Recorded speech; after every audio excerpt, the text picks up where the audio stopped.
ketika kita tidak ada krisis ya kita tidak ada bahan untuk kita melenting ya gitu loh Mas. Iya, Karena setiap resiliensi krisis nih. residensi Iya. kan artinya setiap krisis itu pasti membuka peluang, pasti Iya, membuka pelajaran dan sebagainya kayak gitu. Ya. Yang baru mulai kerja itu mengalami dilematis ketika tidak punya opsi pekerjaan yang banyak. Iya dong. Betul. Masuk, daftar, yang penting kerja gitu kan. Apalagi di era sekarang ketakutannya adalah makin sedikitnya lowongan pekerjaan yang disediakan gitu iya, kan. Betul. Pokoknya mindset pertama kali kita bekerja itu satu. Bekerja adalah belajar yang dibayar. Memaksa kita untuk tidak produktif, memaksa kita untuk menormalisasikan bahwa ya udah secukupnya aja kayak gitu loh. Sehingga dampaknya adalah yang saya alamin gitu ketika kerja adalah banyak orang-orang yang kemudian lebih ke antipati dengan kondisi perusahaannya. Yang penting saya kerja, berangkat, ngerjain yang saya bisa atau kewajiban saya, pulang bawa gaji selesai gitu loh. Mana yang harus digali terlebih dahulu? Mencintai pekerjaannya atau menemukan skill yang dibutuhkan sama pekerjaannya.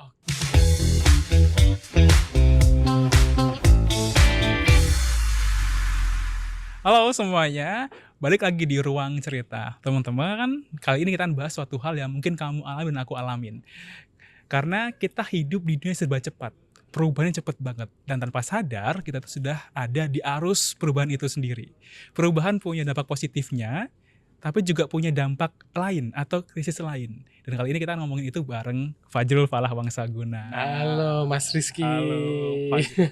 Ini berarti udah kali kedua kita ngobrol ya? Kali kedua ini Mas Rizky dan senang banget akhirnya bisa balik lagi ke Ruang Cerita Podcast nih buat sharing-sharing sama Mas Rizky sama teman-teman semua. Kalau nggak salah itu kemarin waktu kita posting bareng Fajrul, viewsnya banyak ya. Alhamdulillah. Ya. Berarti semoga manfaatnya ada di situ Mas Rizky ya. Iya betul. Kalau kemarin kita ngobrol tentang hal-hal yang berbau pengalaman. Sekarang kita ngobrol tentang hal-hal yang berbau pengalaman juga, tapi kondisinya lagi kita alamin.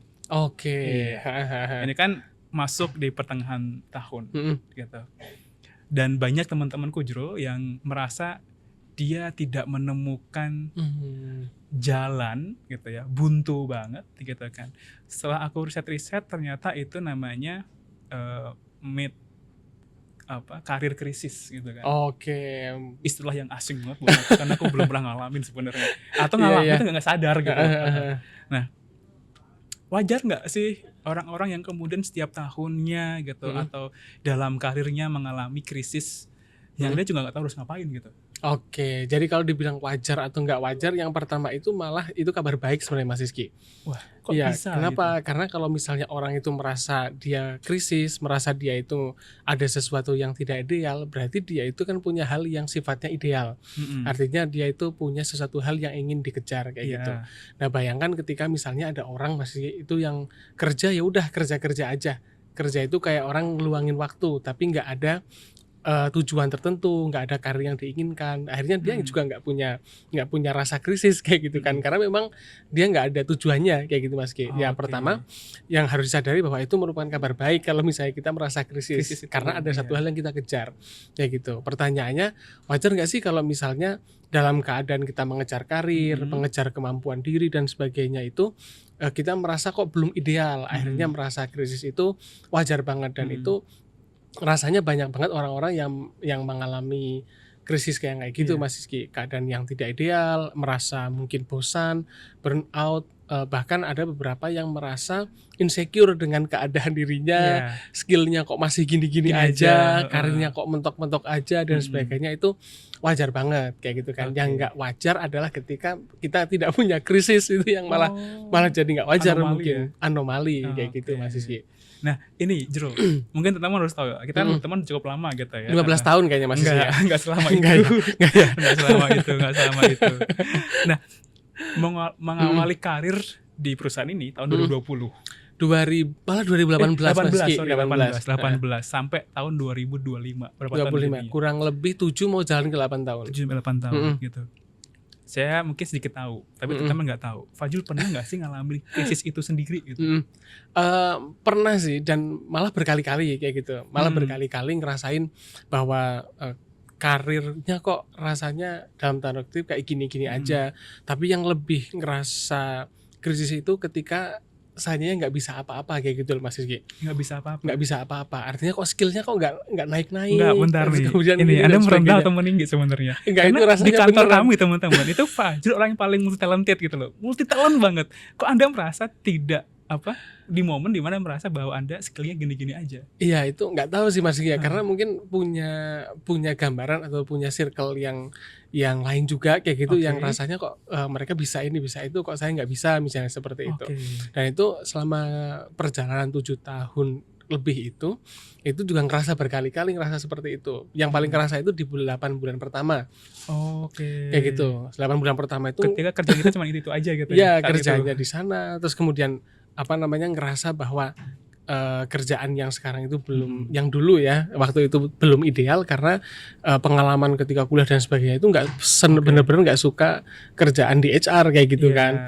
Nah akhirnya di 8 bulan pertamanya itu harus adaptasi dan akhirnya punya strategi untuk tanya-tanya ke 1-2 orang yang sekiranya memang bisa ngasih insight ke kita. Ternyata disitulah kebuka, ternyata inilah jalan kita untuk beneran belajar, bikin sesuatu, kemudian naikin skill yang pada akhirnya itu jalan-jalan ke sini gitu kan, diterima kerjaannya seperti apa, kemudian yang tidak diterima adalah skillnya gitu kan. Nah skillnya kok gini aja, naikin lagi pakai pelatihan, naikin lagi belajar apa dan sebagainya sampai sekarang kayak gitu. Dan itu intinya wajar banget lah gitu pasti. Nah, kita balik lagi ke ternyata wajar untuk ngalamin perasaan nggak berdaya berarti ya. Maksudnya nggak berdaya itu adalah rutinitas yang terus berputar gitu kan. Kemudian merasa bahwa stuck itu wajar.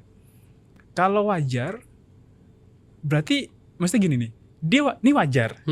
Wajar dong kalau nggak tahu solusinya apa. Atau jadi nggak wajar kalau itu kita tahu kita stuck tapi nyari solusi itu harus gitu. Iya, paham. Jadi gitu. Artinya sebenarnya kalau misalnya kita itu ngerasa krisis itu wajar, terus kemudian ada yang tidak tahu harus ngapain gitu. Apakah itu wajar? Ya itu wajar, tapi wajar juga jangan didiamkan aja kayak gitu kan. Nah, saya pernah baca itu Mas Iki. Jadi itu kan berkaitan sama kesadaran orang kayak gitu ya. Nah, kesadaran itu sebenarnya ada 3 level kesadaran menurut Paulo Freire waktu itu. Nah, kesadaran itu ada yang namanya kesadaran magis tadi itu. Itu kesadaran di mana orang itu tidak sadar. Kayak Mas Rizky tadi itu kan, kok rasanya kok nggak pernah ngerasain krisis. Nah itu barangkali ada di tingkat kesadaran pertama tuh. Yang magis. Kesadaran magis. Jadi itu lebih parah karena dia tidak sadar bahwa dirinya itu ada yang salah. Soalnya kayak gitu kan. Nah kemudian naik level kesadaran yang kedua, itu kesadaran naif. Seperti air dan api. Nyanyi dong. Mengapa? Cukup ya. Jadi ada kesadaran naif. Kesadaran naif itu kan kayak sebenarnya sudah tahu harusnya seperti apa, sudah tahu harus melakukan apa, tapi dia itu tidak mau melakukannya. Kayak gitu. Jadi sadar nih kalau karirnya misalnya mengalami krisis, dia ngerasa tidak berkembang, gitu ya skillnya nggak naik kayak gitu kan. Tapi ya udah nggak ngapa-ngapain, padahal dia sadar. Gitu kan. Nah orang seperti ini tuh harus kemudian dalam tanda disadarkan dengan pengalaman orang lain dan sebagainya, dengan coaching, dengan sharing dan sebagainya untuk naik level yang ke 3 yang terakhir, yaitu kesadaran kritis, di mana orang itu tahu apa yang salah dari dia dan dia itu melakukan sesuatu yang membuat dia itu lepas dari krisisnya dia, atau kita biasa sebut itu dia orang tipe kritis transformatif kayak gitu, mau berubah kayak gitu kan. Nah itu yang orang-orang mungkin beberapa tipikal orang yang alami kayak gitu kan, termasuk di dalam krisis karirnya kayak gitu kan. Artinya dia tahu di mana kekurangannya, mencari tahu di mana harus menambal itu dan do it gitu ya, action buat ngelakuin itu. Betul banget kayak gitu Mas Rizky. Tapi gini Mas Fajrul, sekarang banyak konten-konten yang beredar di masyarakat. Ini balik lagi ya, kalau kita hidup di dunia serba cepat, kita masuk ke alur itu, gitu. Kita masuk ke pusaran kecepatan itu, informasinya itu cepat banget. Betul. Bahkan sebagian dari kita itu nggak punya waktu untuk menyaring itu. Banyak konten-konten yang ngomong bahwa kerja secukupnya, berangkat pagi pulang sore ambil gajimu istirahatlah kayak gitu, banyak kan Iya, gitu banyak kan. banget. Memaksa kita untuk tidak produktif, memaksa kita untuk menormalisasikan bahwa ya udah secukupnya aja kayak gitu loh. Sehingga dampaknya adalah yang saya alamin gitu ketika kerja adalah banyak orang-orang yang kemudian lebih ke antipati dengan kondisi perusahaannya. Yang penting saya kerja, berangkat, ngerjain yang saya bisa atau kewajiban saya, pulang bawa gaji, selesai gitu loh. Iya, ya oke. Itu banyak banget sih Mas Diki ya. Orang-orang yang katakanlah dalam tanda kutip kayak menormalisasi gitu ya. Betul. Menormalisasi hal-hal yang pokoknya ya ada yang bilang self love lah dan sebagainya gitu. Nah, barangkali saya punya pandangan yang beda kayak gitu Mas Diki. Bahkan ada yang ini nih. Apa tuh? Jangan terlalu loyal dengan perusahaanmu. Kalaupun kamu meninggal, perusahaan akan mencari penggantinya. Ya, banyak kan? Gitu. Banyak. Apakah itu salah? Ya itu ada benernya juga kayak gitu kan. Tapi apakah kemudian kerja itu hanya dimaknai sebagai mencari uang?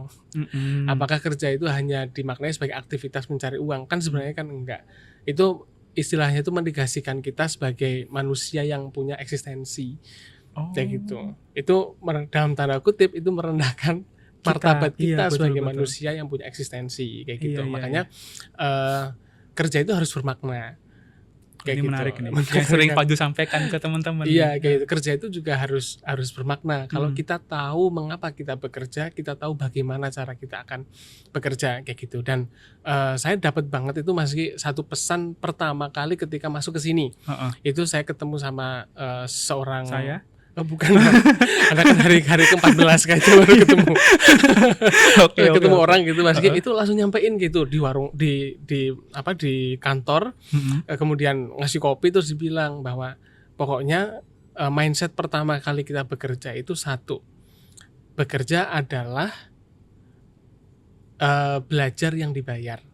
Gitu. Kerja adalah belajar yang dibayar. Itu jadi mindset pertamanya kayak gitu. Jadi apapun yang kita lakukan karena maknanya belajar, kalaupun itu susah, kita makna itu sebagai belajar, jadi akhirnya kita bisa punya motivasi untuk dapat sesuatu yang lebih kayak gitu. Karena yang lebih penting dari menjadi apa adalah bisa apa. Kayak gitu. Yang bagi saya kayak gitu ya. Yang lebih penting dari kita itu menjadi apa atau menjadi sesuatu ya bisa sesuatu. Karena betul. Menjadi sesuatu belum tentu bisa loh. Kayak gitu kan. Tapi orang bisa itu tinggal nunggu waktu aja dia jadi apa kan kayak gitu. Mari kita arahkan obrolan ini ke hal yang positif gitu.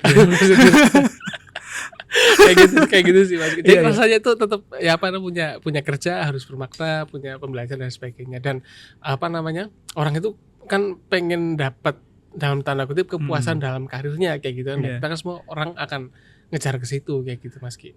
Karena ada juga orang-orang yang mendapatkan jabatan tertentu, tapi juga do nothing gitu, nggak ngapa-ngapain juga gitu, dirasa nggak pantas.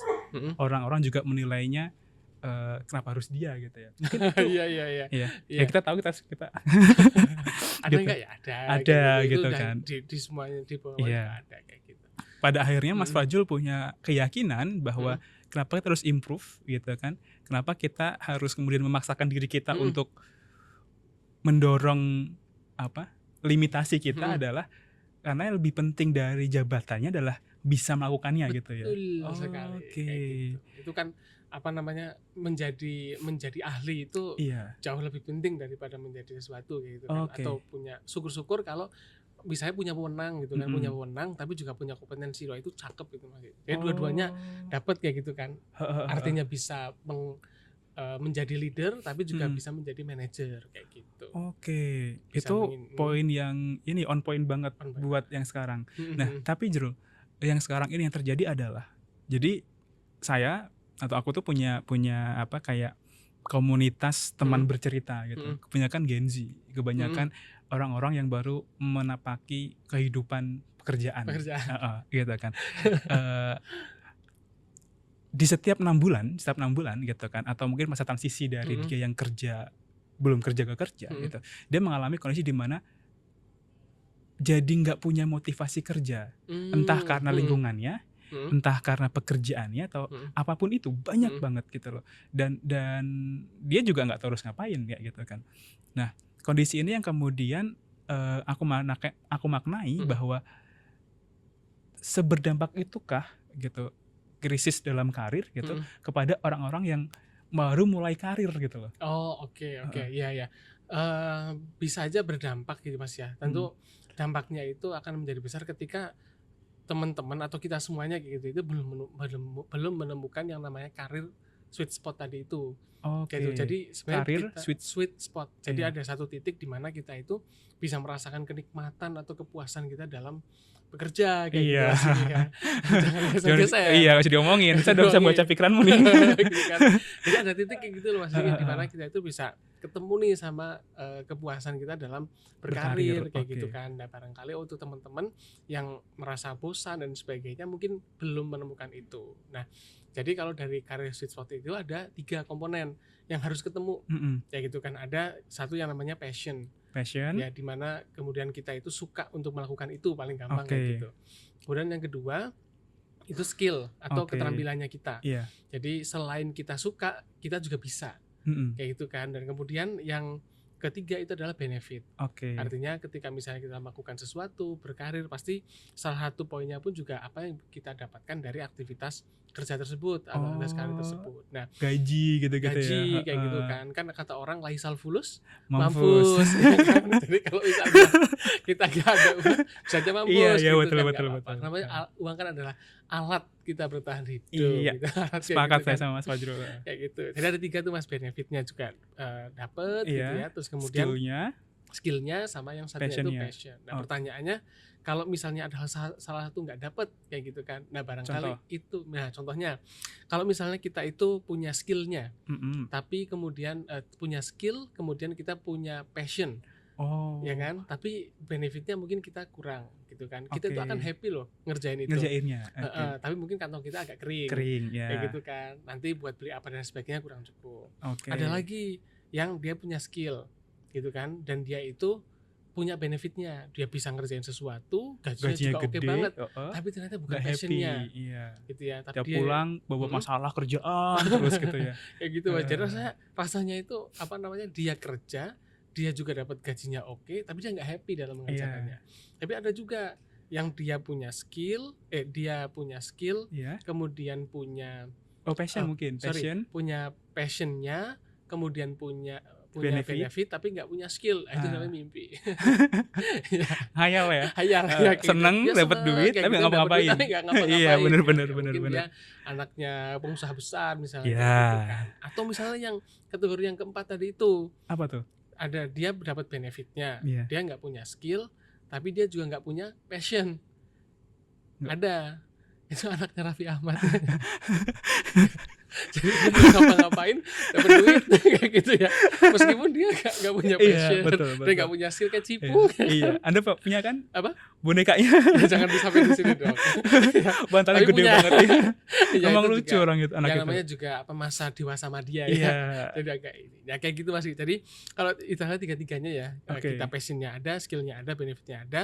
Kalau tiga-tiganya kita dapat, kita akan merasakan kepuasan. Dan barangkali teman-teman yang saat ini merasakan karir di awal kerja kok rasanya kurang puas, kurang greget dan sebagainya, ya mungkin pertama kali yang harus diselesaikan adalah tahu passionnya, tahu benefitnya yang dia incar seperti apa, dan kemudian tahu skillnya apa yang perlu dikuasai kayak gitu.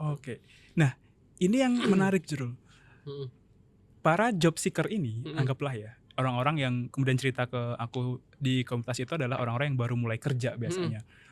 Yang baru mulai kerja itu mengalami dilematis ketika tidak punya opsi pekerjaan yang banyak. Iya dong. Betul. Masuk, daftar, yang penting kerja gitu kan. Apalagi di era sekarang ketakutannya adalah makin sedikitnya lowongan pekerjaan yang disediakan gitu kan. Di negara ini gitu. Nah, ketika bentar mau nyari dulu. Wow. Prit atau kuning. Nah, balik lagi ke pertanyaannya. Dia masuk pekerjaan, mungkin bukan yang dia sukai. Dan dia kayak unskilled di situ, nggak punya skillnya. Tapi diterima karena interviewnya gitu kan. Mana yang harus digali terlebih dahulu? Mencintai pekerjaannya atau menemukan skill yang dibutuhkan sama pekerjaannya? Nah, ini malah jadi buka sesuatu yang menarik banget Mas. Wah, apa nih? Menarik tentang keistimewaannya manusia. Manusia itu bisa melakukan sesuatu meskipun dia tidak sepakat dengan itu, atau dia tidak menyukai itu. Itu skillnya manusia Mas. Oh iya benar ya. Iya, karena kalau hewan dia punya insting, dia pengennya apa ya udah berangkat kayak itu. Oke. Tapi kalau manusia kan enggak, dia itu mampu bertahan dalam hal-hal yang tidak dia sepakati atau dia tidak cintai loh. Kayak gitu. Itu keren banget, itu manusia itu kayak gitu. Seni bertahan hidup ya berarti. Seni bertahan hidup. Iya. Kayak gitu kan. Hewan ketika enggak menyukai sesuatu ya dia benar akan menolak dan tidak mau melakukannya gitu kan. Coba ada wisdom di situ kan enggak ada. Tapi manusia itu istimewanya di situ. Mereka ya kan? Mau melakukan hal yang tanpa sadar mungkin yang tanpa sadar atau dia mau melakukan sesuatu yang dia tidak sukai, dia tidak sepakati atau bahkan dia tidak inginkan, tapi dia mau melakukan itu. Ya itu kan manusia kan seperti itu Mas. Nah, apa yang menjadi menarik adalah karena manusia punya keistimewaan itu, sebenarnya kita itu dinamis. Kalau pertanyaannya mana yang lebih dulu? Mencintai pekerjaan atau melengkapi skillnya, atau kemudian mana dulu sih katakanlah harus kita nggak suka dengan kerjaannya kayak gitu ya, kemudian kita paksa untuk cinta, atau kemudian cinta dulu dengan pekerjaannya baru melakukan sesuatu. Itu kayak pilihan aja yang dua-duanya itu punya resiko kayak gitu kan. Tinggal kemudian wisdomnya kita, tinggal kebijaksanaannya kita mau memilih yang mana kayak gitu. Kalaupun misalnya kita melakukan sesuatu yang awalnya mungkin tidak kita cintai, barangkali kita bisa mencintainya sambil jalan gitu sambil ya? Jalan kayak gitu. Jadi itu pun banyak kok kisah-kisah di mana orang-orang itu mungkin dalam tanda kutip nggak linear, rasanya nggak seneng di apa kayak gitu kan, tapi dia akhirnya seneng di situ, malah kemudian greget di situ, malah mungkin bisa berprestasi karena ada proses penerimaannya kayak gitu. Jadi dua-duanya sama-sama. Kalaupun misalnya ternyata mencintai apa yang dikerjakan, nah itu bonus lah, dan itu privilege gitu. Berarti ini juga yang dialami oleh Fajrul di 8 bulan pertama fase kerja gitu ya. Betul sekali. Iya. Ketika mengalami apa namanya kontra dengan apa yang dirasakan gitu ya. Betul sekali Mas Sisi. Karena dulu kan nggak kebayang kayak gitu menjadi seorang HR kayak gitu kan. Karena dulu lebih banyak aktivitasnya kan di aktivitas sosial, aktivitas pergerakan di masyarakat dan sebagainya kayak gitu. Akhirnya disuruh ke HR, barangkali perusahaan itu, gitu ya. Betul, proses krisis yang dilewati kayak gitu. Teman-teman, ini sedikit spoiler ya. Mas Fajrul ini udah mengalami proses krisisnya. Pernah hampir nggak percaya sama kondisi di mana dia bisa bertahan apa enggak. Betul. Iya kan. Tapi sekarang teman-teman menjadi kepala bagian termuda di perusahaan di MMI, betul nggak sih? Alhamdulillah itu dikasih amanah seperti itu ya. Proses tadi apa switch-nya itu, proses switch-nya di mana dirimu kemudian bisa menemukan tapi itu nanti deh. Maksudnya harus ke sesi akhir kayak gitu deh. Tapi sebelum balik itu aku mau nanya lagi terkait manusia yang bisa melakukan suatu hal di luar ketidaksepakatannya atau kenyamanannya. Jadi inget ya Jrul ya. Di era sekarang banyak orang-orang yang kemudian bisa resign seenaknya dengan dalih nggak passion, nggak suka. Zaman saya dulu bukan ngomong nggak suka lagi, kebutuhan udah. Iya kan. Yang quarter life crisis ya. Iya, maksud tuh kayak aku tuh pernah cerita sama teman-temanku pas naik kereta gitu ya. Terus kita di kafetarianya gitu kan. Ini kasus yang bisa teman-teman analogikan sebagai kejadian hari ini yang terjadi. Naik kereta, terus kita beli makan, terus itu kita makan snack kecil-kecilan. Kayak kentang goreng yang ini fan fresh itu loh kayak gitu-gitu. Lalu aku nanya sama teman-teman, terakhir makan snack ini pernah nggak makan snack ini pakai nasi? Kayak gitu. Terus mereka ngomong, ya pernah gitu. Tapi saat kondisinya mepet. Zaman saya teman-teman, saya dulu ya teman-teman, makan snack itu wajib pakai nasi hukumnya. Wajib fardu ain pakai nasi. Itu namanya kesenjangan. Ya. Aku nggak punya pilihan lain gitu loh. Kalau aku mau makan snack ini, aku harus pakai nasi kayak gitu kan. Karena kondisinya mengharuskanku untuk seperti itu kayak gitu. Sama ketika memilih pekerjaan, saya lulus November 2017 langsung keterima kerja gitu kan. Sama kayak Mas Fajrul di lapangan HR gitu kan. Nggak masalah di lapangannya, tapi kondisi di mana saya harus berjibaku dengan orang-orang, ketemu orang-orang, itu jadi masalah buat saya sendiri gitu kan. Tapi nggak punya pilihan, harus ngelakuin. Pilihannya cuma adaptasi atau enggak gitu. Iya, betul. Nah, kenapa orang sekarang lebih menitik beratkan tentang yang aku nggak cocok gitu. Iya. Apakah karena banyak pilihan yang ada gitu kan? Atau seperti apa? Oke, jadi kalau itu sebenarnya kan kembali kepada wisdomnya orang itu ya, atau kemudian orang itu punya kepercayaan, kemudian sistem keyakinannya dia seperti apa kayak gitu. Dan itu juga nggak bisa digeneralisir semua orang itu seperti itu. Kita masih dapat kok masih orang-orang yang katakanlah dengan apapun pekerjaannya karena dia merasa punya tanggung jawab ya gitu ya. Kemudian dia tetap melakukan itu, kerja memang benar-benar sekeras mungkin kayak gitu. Spartan itu Spartan gitu itu juga ada. Tapi juga ada orang yang mungkin dalam tanda kutip punya privilege untuk kemudian memilih pekerjaan, Mas. Kayak gitu. Dan itu satu hal yang ketika misalnya mempunyai hal itu kayak gitu ya dimanfaatkan sih sebenarnya monggo-monggo aja. Boleh-boleh aja gitu. Boleh-boleh aja. Yang tidak boleh itu kan ketika kita punya value-value dalam diri kita yang kemudian diingkari, atau kemudian tindakan-tindakan kita itu bisa merugikan orang lain misalnya seperti itu. Nah, itu hal-hal yang kayaknya sih perlu kemudian dikembalikan lagi ke diri kita. Ini mungkin kamu harus ngasih tahu mereka tentang quarter life crisis, itu privilege itu. Iya. Saya pernah dengar sih itu mungkin orang bilangnya itu semacam paradoks gitu. Paradoks, betul. Kebenaran yang nggak umum gitu ya. Jadi ada orang kan yang bilang, "Oh Mas, saya itu sedang merasakan quarter life crisis gitu kan." Loh, harusnya kamu tuh bersyukur. Loh, kenapa? Lah kamu krisisnya cuma quarter doang. Iya, di umur 25. Ada orang-orang yang kayak kita itu kan harus dari kecil krisis. Lahir itu udah ngalamin krisis kan. Gimana tapi benar kan? Ya kan? Saya lahir tahun 94. Saya lahir ketika menjelang krisis di Indonesia juga. Kayak gitu kan. Nah kan ada orang-orang yang kemudian ya kayak tadi itu cerita Mas Rizky kayak gitu kan. Kalau ada snack ya sambil nasi. Ada orang snack itu buat tambahan kan kayak gitu. Iya. Pakai nasi pun terdesak waktu itu katanya kan.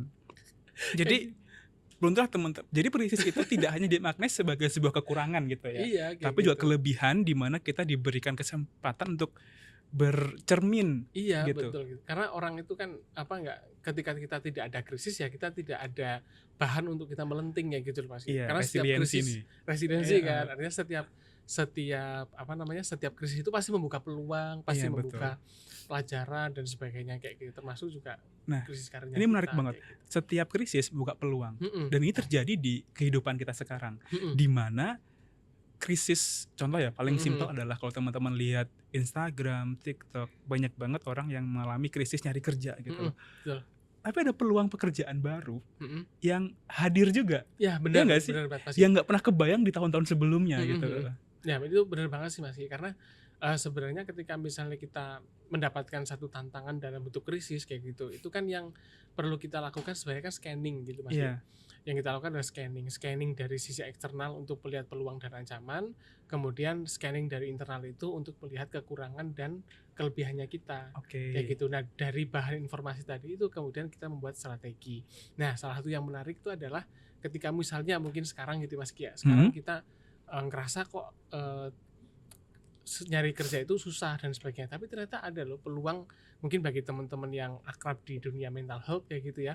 Itu ada loh satu peluang baru di pekerjaan sebagai employee well-being officer misalnya. Yang kerjaannya itu yang dulu nggak kebayang gitu Mas Rizky.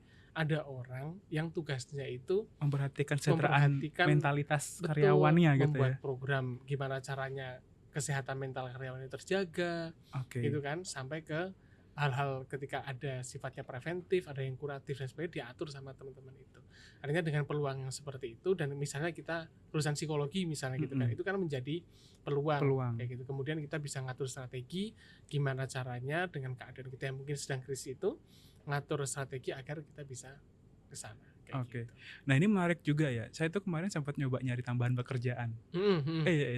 Karena nggak tahu kenapa, iseng aja gitu kan. Apakah benar nyari kerja susah? Saya nemu tuh platform yang kerjaannya itu beragam banget. Ngetik.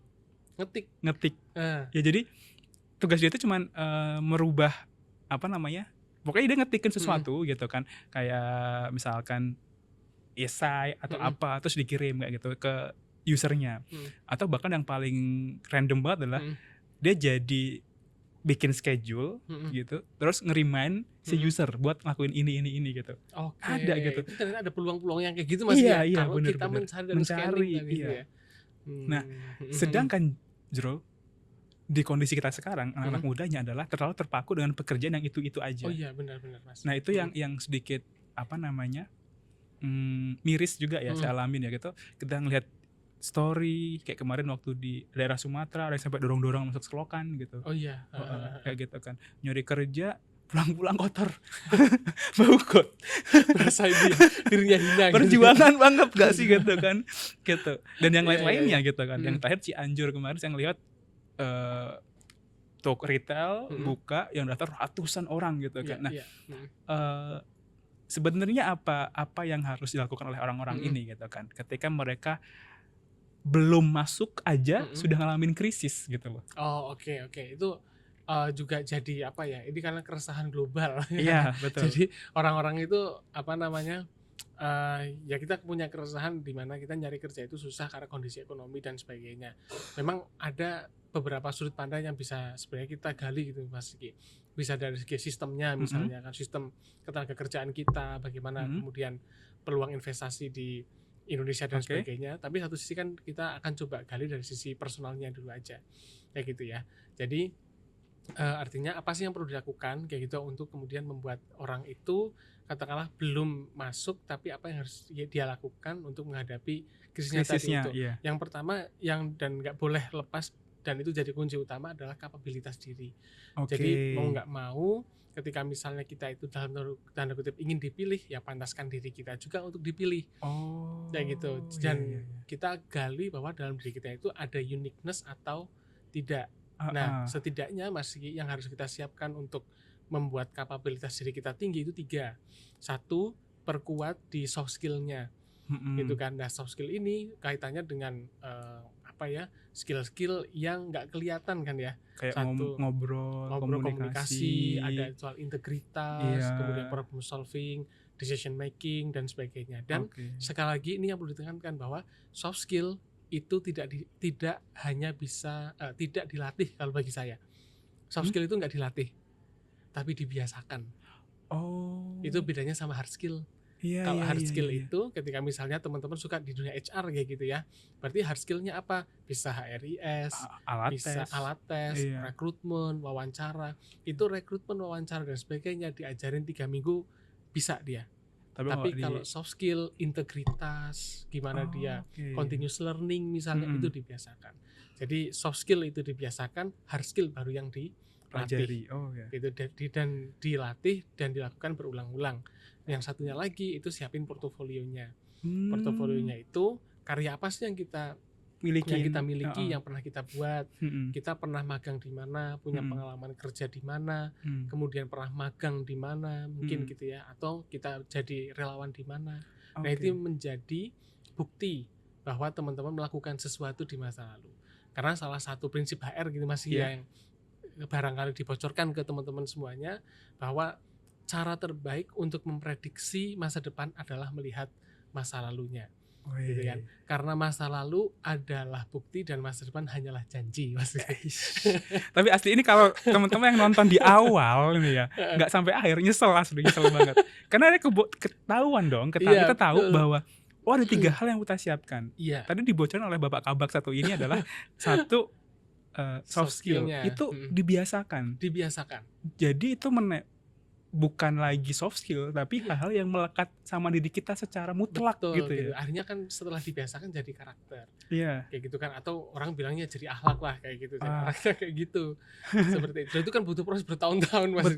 Betul. Ngajarin orang instan. Ngajarin orang jujur kan lebih repot daripada ngajarin orang bikin surat dan memo misalnya. Benar. Pantas ibuku tuh selalu bilang gini ya, ibu ya. Jadi orang jujur. Orang pinter tuh banyak, orang jujur tuh dikit. Kayak gitu. Persis. Apalagi udah pinter, jujur lagi. Cakep. Mantu idaman gitu. Double kill. Belum laku gitu. Gitu. Jadi soft skill itu adalah dibiasakan. Selama ini aku percaya soft skill itu bukan gift. Tapi hal yang dilatih gitu kan. Ternyata malah lebih jauh lagi dibiasakan. Jadi buat teman-teman yang kemudian ngerasa krisis, mulailah membiasakan diri sama hal yang dibutuhkan gitu kan. Betul banget. Dan itu menjadi barang mahal sekarang kayak gitu. Orang yang punya integrity, orang yang katakanlah tadi itu ya resilient, resiliensi, punya daya lenting yang tinggi, itu mahal sekarang karena susah nyarinya. Karena berat dibiasakan tadi itu bertahun-tahun. Menarik banget. Jadi di tengah-tengah gemuran AI, iya kan? Betul. Komunikasi, Internet of Things kayak gitu tuh ada skill yang tidak bisa digantikan.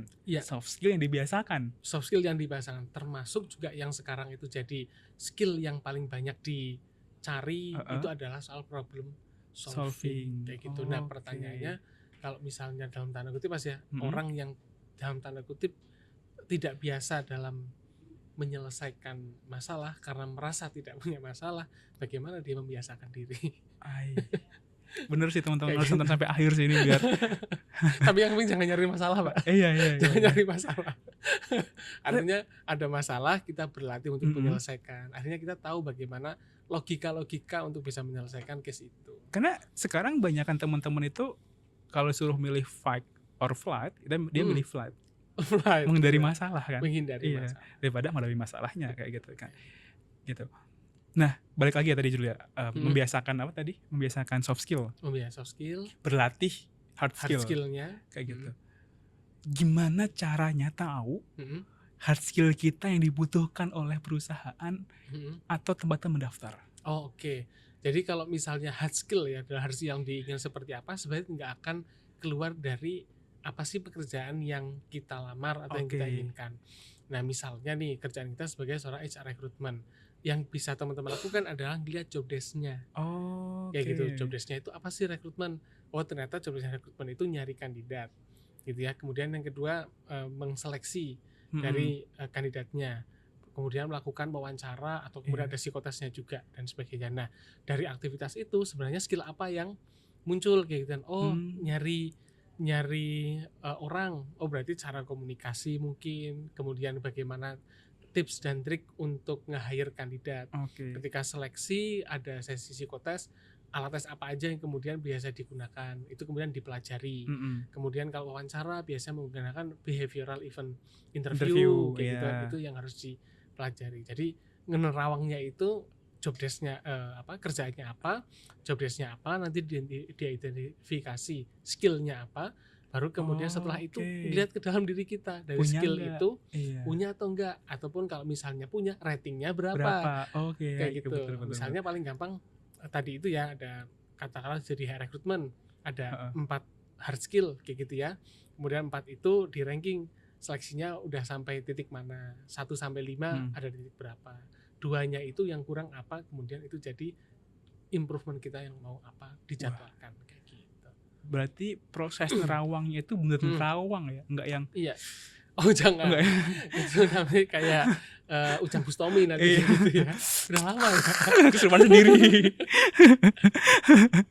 Nah, gitu. Berarti teman-teman harus bisa nerawang nerawang gapnya apa yang dibutuhkan oleh industri sekarang dengan apa kita miliki sekarang, gitu kan. Artinya semua orang perlu ngelakuin ini, baik yang baru mau masuk kerja ataupun yang udah kerja. Yang udah kerja bahkan karena orang itu kan, karena tadi Mas Rizky nyambung yang tadi Mas ya, nanti di masa depan itu informasinya itu cepat banget, perubahannya cepat banget kayak gitu kan. Itu ada yang namanya kompetensi di masa depan atau future competencies. Kayak gitu. Nah, future kompetensi itu dimiliki oleh siapa? Ya orang-orang yang udah bekerja itu kan ngelihat gitu kira-kira ke depan itu akan apa. Jadi memang intinya itu memang kayak tadi itu, harus benar-benar cepat belajar kayak gitu kan. Kemudian harus terus belajar gitu. Kenapa? Karena hidup tidak pernah berhenti memberikan kita pelajaran. Itu kenapa kita nggak boleh berhenti belajar. Iya kan. Dari tiang ayunan sampai tiang lahat gitu kan. Betul, kayak gitu. Nah, ini menarik banget. Aku tuh sering banget kalau buat teman-teman yang pengen tahu ya, gimana caranya kita tahu kompetensi apa sih dibutuhkan oleh industri ke depan. Sering banget baca laporan World Economic Forum. Oh iya, betul. Itu kan banyak banget, ada dari 20 tahun lalu tuh 20 kompetensi dibutuhkan. Sekarang jadi cuma 10. Gitu. Itu jadi tahu kita ke depan itu apa sih yang nggak bisa digantikan oleh AI gitu kan. Atau masih butuh sentuhan tangan manusia. Kita jadi ngerti gitu. Kemudian mulai belajar buat nerapin itu di sehari-hari, biar jadi tadi membiasakan diri tadi. Itu betul Bang Mas. Itu kan aktivitas yang masih dilakukan kan, ada aktivitas scanning di luar gitu ya. Oh ternyata di luar keadaan di luar itu mereka butuh ini kayak gitu kan. Sedangkan kita lihat ke dalam diri kita, nah ternyata kita belum sama sekali misalnya. Terus setelah belum sama sekali, apa yang mau kita lakukan gitu kan. Nah kalau nggak mau ngapain-ngapain, tadi kayak kesadaran naif tadi itu.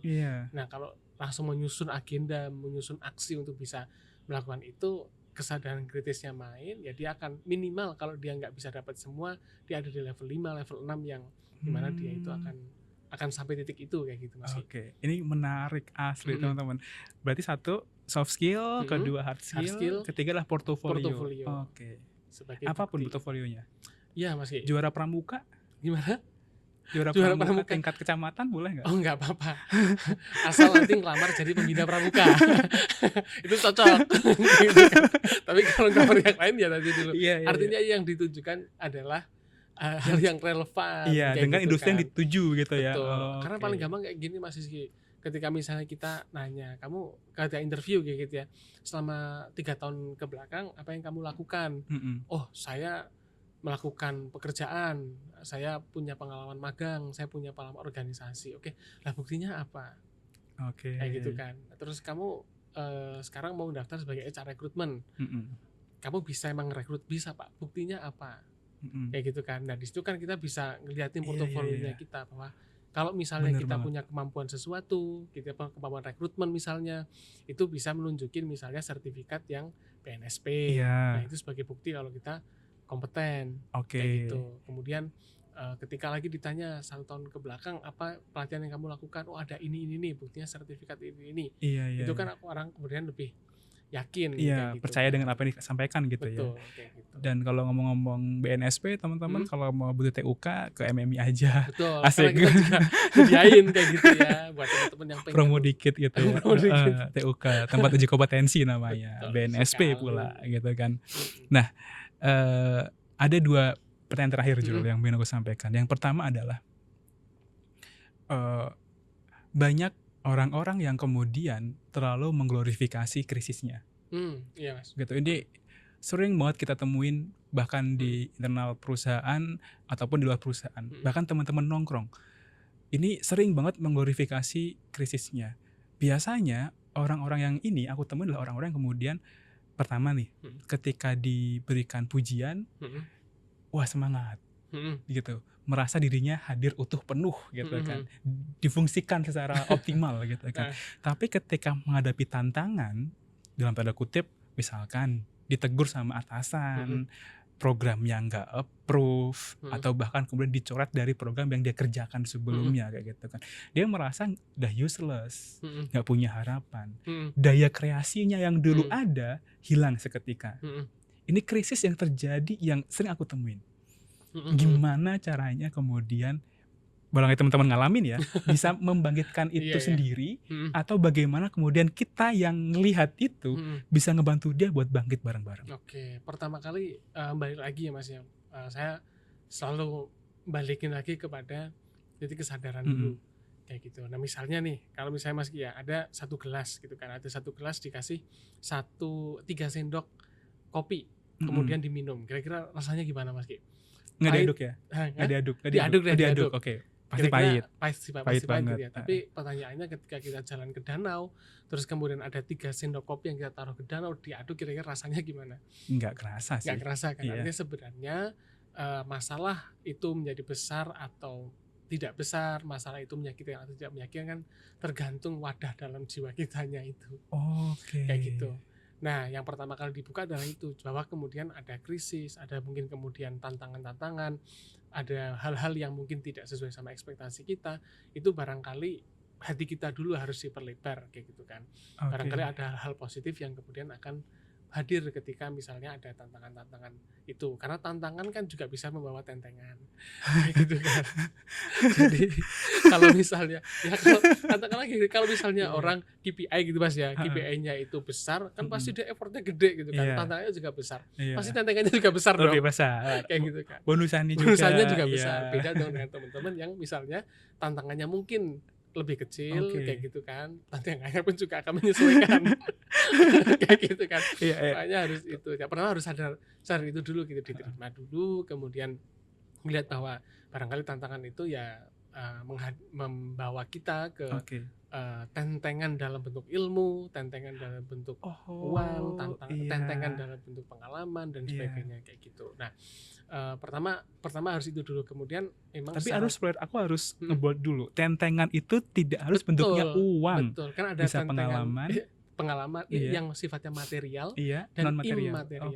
Gitu. Yang material mungkin dalam bentuk uang, tapi immaterial itu dalam bentuk pengalaman, kesempatan belajar. Betul, kayak gitu. Karena tantangan memang pengalaman itu kan tidak ada, tantangan bisa dijual, tapi kan nggak bisa dibeli. Jadi kalau pengalamannya Mas Rizky selama 7 tahun di dunia kreatif, pelatihan dan sebagainya gitu bisa dijual, gitu kan. Tapi pertanyaannya bisa beli nggak? Ada yang jual? Nggak bisa kan? Harus dilakuin sendiri. Tapi juga pengalaman harus dialami, kayak gitu Mas. Jadi dibuka dulu pintu kelegaan hatinya, kemudian melihat tantangan sebagai itu, dan baru kemudian mengevaluasi secara teknis sebenarnya apa sih yang kurang dari kita. Pertanyaannya apakah saya selalu di-approve programnya, kan enggak juga. Kan beberapa kali ini kurang ini ya. Meskipun tadi itu ngerasa enggak enak, ngerasa udah baik, udah effort banget tapi ternyata enggak, ya gimana lagi? Harus dilakuin kayak gitu. Memang agak sedikit metot gitu. Pengennya ngotot. Agak sedikit. Pengennya agak ngotot kayak gitu. Iya. Jadi setelah itu kan secara diri selesai, kemudian secara skill, secara keilmuannya juga harus kemudian kita cari tahu mana yang baik. Dan itu yang kemudian membedakan kita, membedakan kualitas manusianya. Gitu. Ini kondisi yang harus dimaknai oleh semua orang, bahwa penolakan itu adalah sebuah hal yang akan terjadi ke depannya. Iya, karena kita nggak akan selalu diterima kan. Nggak selalu diterima kayak gitu. Nggak selalu dipuja-puja juga gitu kan. Karena hati-hati ya kadang-kadang. Ketika itu harus hati-hati. Betul. Nah, ini tadi kan harus nerima. Jadi ingat quote-nya Fajrul itu harus menyisakan satu ruang di hati untuk kekecewaan. Jadi sehingga kita udah siap gitu ya, udah siap ketika apapun kondisinya, udah legowo banget gitu loh. Iya, dan itu dibiasakan. Iya.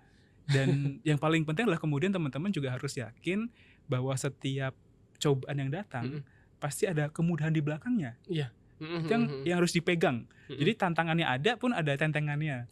Cobaannya ada kemudahannya juga. Jadi jangan menafsirkan bahwa semua yang datang itu sifatnya berat gitu loh. Betul. Ya kayak Mas Rizky juga sering bilang kan bahwa Tuhan itu tidak pernah salah menaruh beban di pundaknya. Iya, gitu. Kesel soalnya. Setiap kali ada doa, ya Allah, ya Tuhan gitu ya, ringankan hidup hamba gitu. Padahal Tuhan udah janji tidak akan uji hamba dalam batas kemampuannya gitu kan. Kayak gitu. Jadi tetap ada hal yang sebenarnya bisa kita maknai dalam setiap krisis mungkin dalam hidup kita. Iya. Jadi apapun yang terjadi, buat teman-teman harapannya adalah jangan menganggap ini sebagai sebuah cobaan yang datang, teman-teman orang yang tidak berguna, orang-orang yang tersakiti, jangan, tapi tantangan untuk pengembangan diri ke depan gitu ya. Karena tadi membiasakan diri yang paling penting. Betul. Dan ujungnya adalah di mindset kita bahwa kita bekerja harus bermakna, dan dengan bekerja itu kita bisa menjadi orang yang berguna. Betul. Dan kegunaan kita bagi orang lain gitu kan, itu sebaik-baik kita sebagai seorang manusia. Dan bukti bahwa kita menjadi manusia seutuhnya yang eksis. Saya jadi ingat sebuah quote dari bapak-bapak di Dieng, Wonosobo, Pak Abdul Wahid namanya. Bapak Anda ya. Urip iku urup gitu. Iya betul. Itu yang menjadi on point banget. Tadi aku sempat men-skip satu pertanyaan Fajrul sebagai penutup. 8 bulan pertama Fajrul pernah mengalami krisis. Saya nggak tahu seberat apa, tapi pasti krisis buat orang yang ngalamin itu berat banget kayak gitu.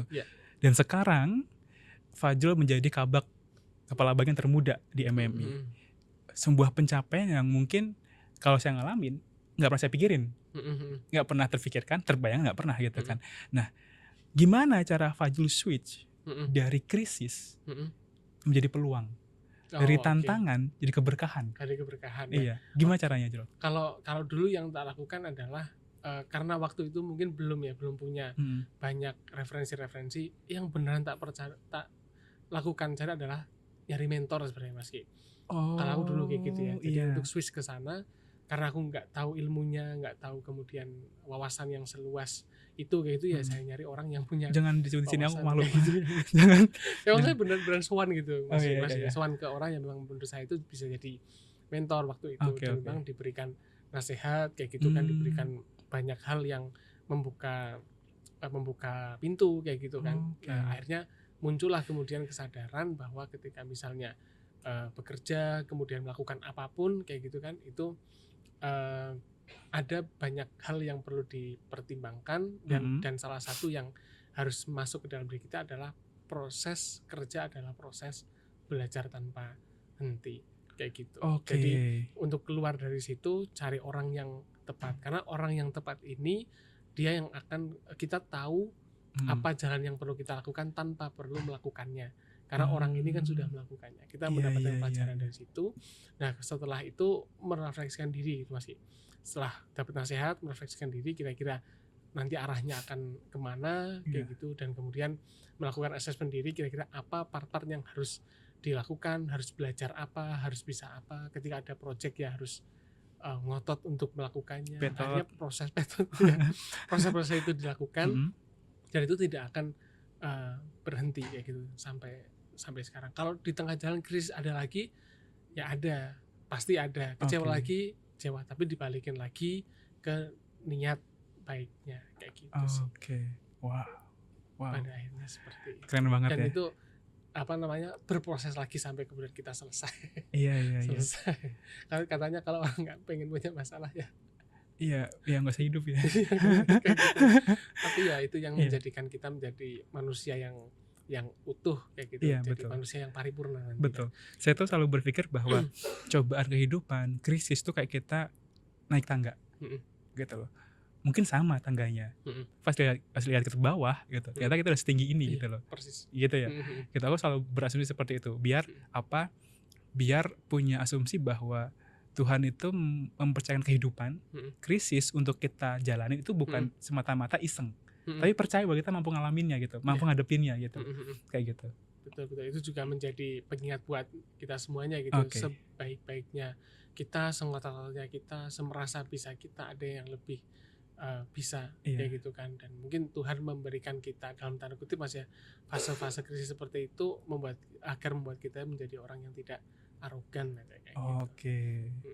Sehingga tetap dipaksa untuk tetap tawadu gitu ya. Tawadu. Tapi tawadu itu jangan disalahartikan juga sebagai penerimaan terhadap semuanya gitu ya. Tapi orang itu kan juga harus punya target, harus punya tadi ya daya juang gitu ya. Ambisi itu boleh kok kayak gitu. Boleh punya ambisi itu. Ini semacam kayak marah tuh boleh tapi boleh marah-marah gitu. Iya, persis kayak gitu ya. Nerima boleh tapi jangan diterima semuanya gitu ya. Betul sekali. Jangan jadi people pleaser juga gitu. Betul. Jadi tetap harus ada kan, sesuatu hal yang paling bagus selalu ada di tengah-tengah. Di tengah boros dan pelit ada hemat. Ya kan? Gitu di antara hedon gitu kan dengan kadang-kadang menyiksa diri sendiri, ada sederhana di situ. Gitu. Jadi semua hal itu pasti di tengah-tengah. Yang paling bagus itu pasti yang di tengah-tengah. Ini tanpa kerasa udah hampir ini ya 1 jam gitu ya. Ini karena daging semua. Teman-teman harus nonton sampai akhir biar teman tahu dagingnya di mana. Gitu. Karena saya rasa nggak semua orang punya pemaknaan hidup yang seperti ini kayak gitu. Nah, biar bikin mereka tertarik Mas Fajrul, coba kasih mereka pesan teman-teman yang nonton gitu ya, lihat ke kamera utama tentang bagaimana kemudian seorang manusia harus bisa menghadapi krisis dan harus bisa menjadi pemenang dalam setiap cobaan yang diberikan. Oke, baik teman-teman sama para pemirsa dari Ruang Cerita Podcast kayak gitu ya.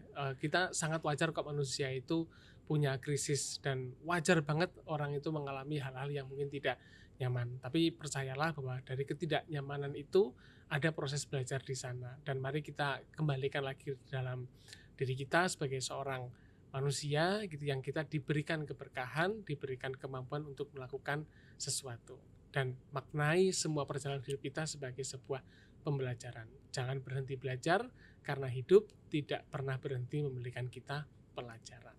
Luar biasa. Ya, saya jadi bingung ngomong apa. Tapi thank you Sama-sama Fajrul sudah memberikan insight bagus buat kita semuanya. Kalau rame kita lanjut part 2. Tapi seru sih Mas. Terima kasih banyak juga udah baik. jadi tempat sharing juga. Iya, makasih. Kita sama-sama kasih karena diberikan ilmu juga oleh Mas Fajrul lewat hidupnya, lewat apa dibaca gitu kan.